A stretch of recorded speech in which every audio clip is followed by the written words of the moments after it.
We're at the Treasure Valley Casino and Hotel. This is the Governor's Suite. Here's the bathroom. We got 2 queen beds in the first room. You got your desk area, TV. And then in your second room, you have a wet bar area, little table, and then you have additional beds. This is your Governor's Suite in Davis, Oklahoma at the Treasure Valley Hotel Casino and Hotel. Here's another TV. And then here's your beds. Good morning. This is day 2. And we will be leaving here today. We are in Davis, Oklahoma, and we will be leaving and we're heading up to Kansas. We're going to be going to a salt mine this morning. Well, this afternoon. We have a 4-hour drive first, and we're going to see what we see. But this has been a really nice stay. They have a casino here.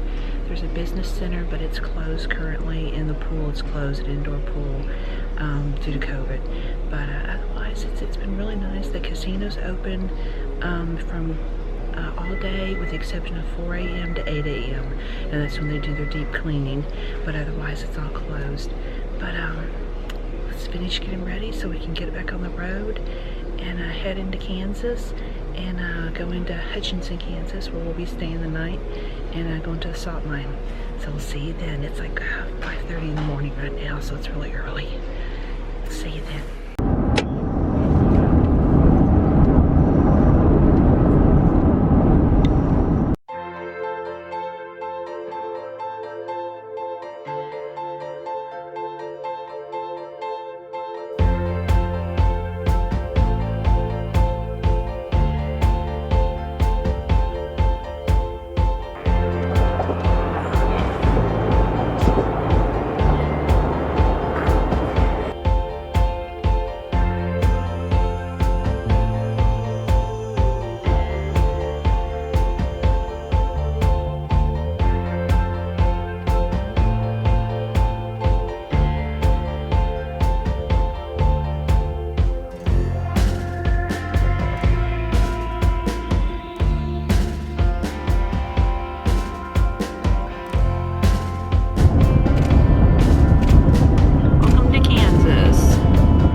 We're 650 feet below ground.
what the miners call a wall that was used to direct airflow.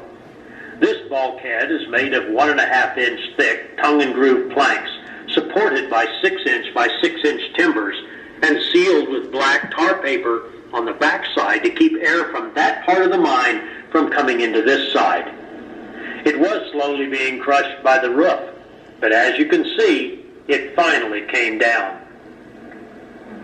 On the platform are a couple of two-thumbed gloves. In the 1940s, when this area was being mined, everyone conserved materials for the war effort. The miners would wear the gloves until they wore out the palms. Then they would wear them on the opposite hands, using the second set of thumbs until they wore out the backs of the gloves. Now, stories have been told that Mr. Carey, the owner of the Strataca Salt Mine, was always after the miners to pick up their trash and not contaminate the salt. Well, apparently a miner rolled up these gloves and stuffed them in a blasting hole, because that's where we found them 60 years later when we opened this part of the museum. Now, if you look closely at the salt wall to the right, it appears there's another glove stuffed in a blasting hole. From 1923 to 1983, the miners used a rail system to transport salt from the mine face to the salt skip, where it was hoisted topside. Then, in 1983, they switched to a conveyor belt system. On the left is a car that was used to haul salt and railroad tracks that were abandoned when mining left this area in the 1950s. The miners would use the same rails and ties over and over, since bringing more down the skip was both time-consuming and costly. Our train crew ripped up and hauled back abandoned rails and ties from the mine that were used for our train track.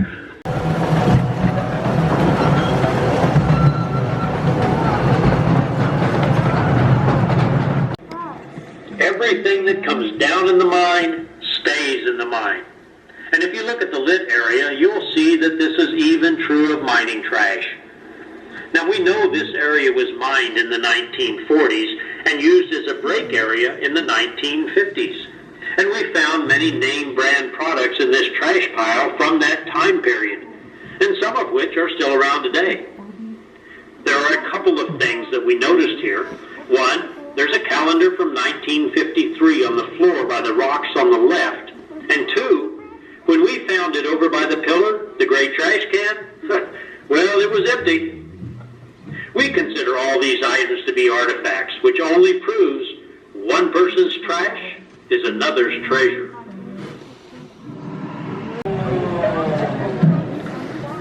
In case you were wondering, trash isn't the only thing miners left underground.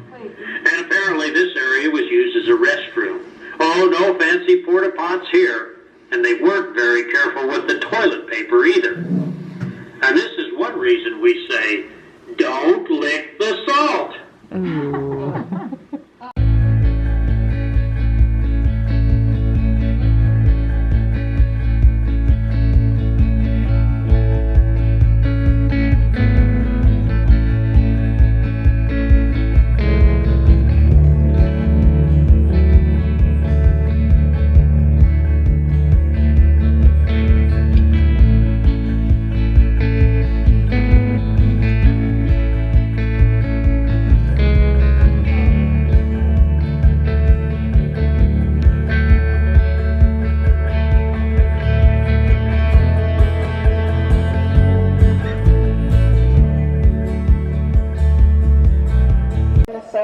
Throughout our mine.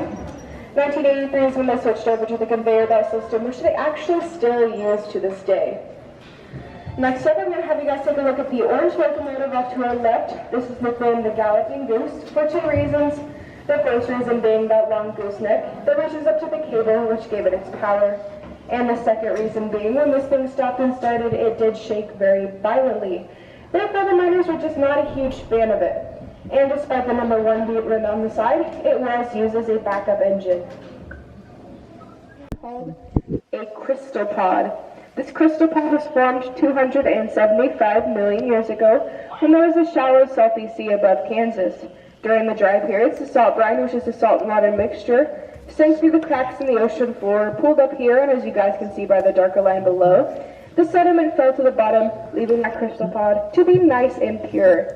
In fact, this crystal pod is about 99% pure compared to the rest of the salt around us, which is 96 to 98% pure.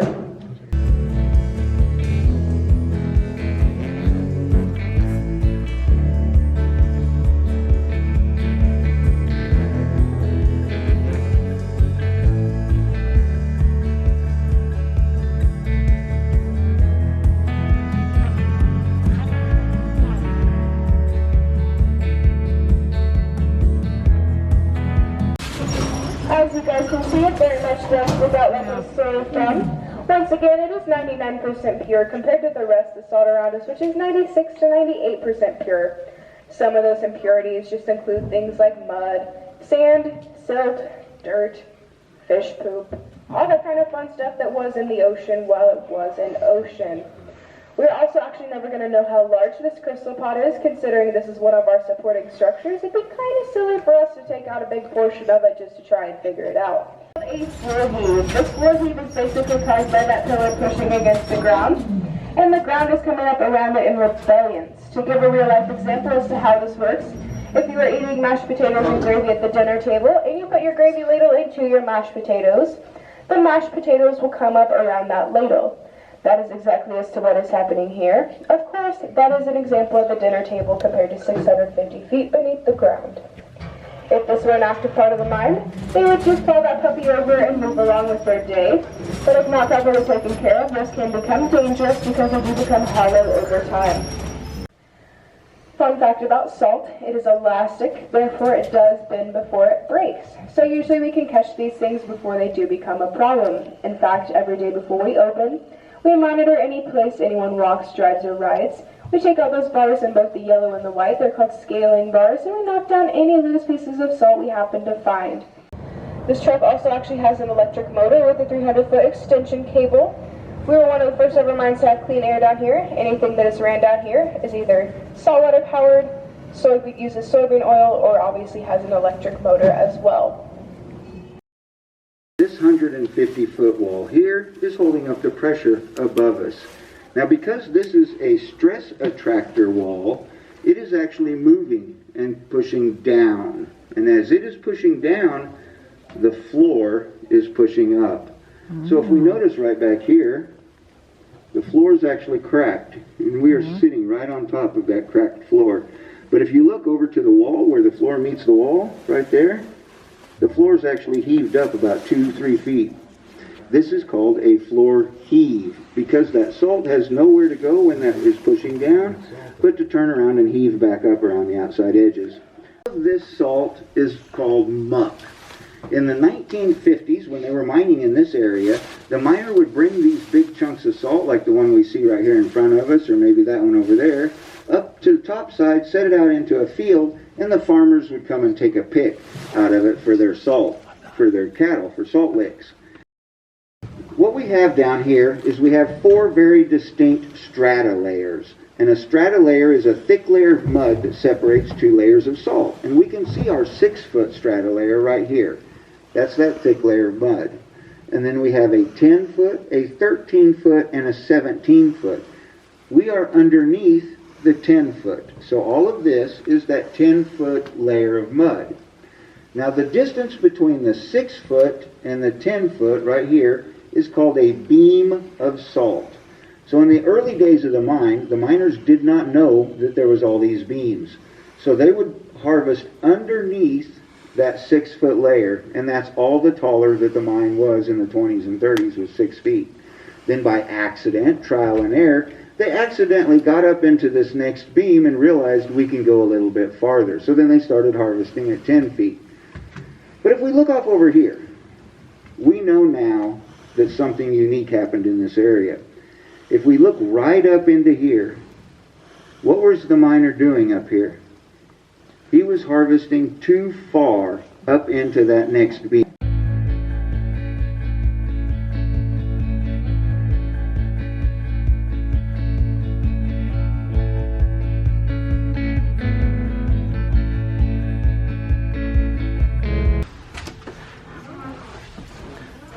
We're in the Holiday Inn in Hutchinson, Kansas. When you first come in, You have your bathroom.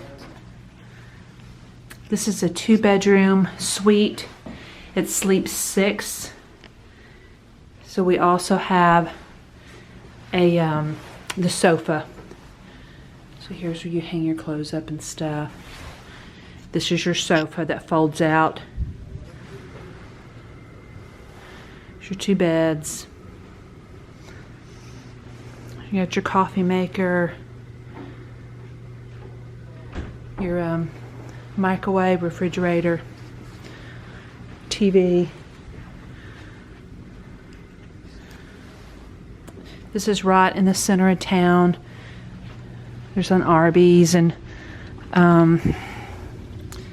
McDonald's and stuff just right outside the parking lot. There's a Walmart down there across the street. So it's a central location.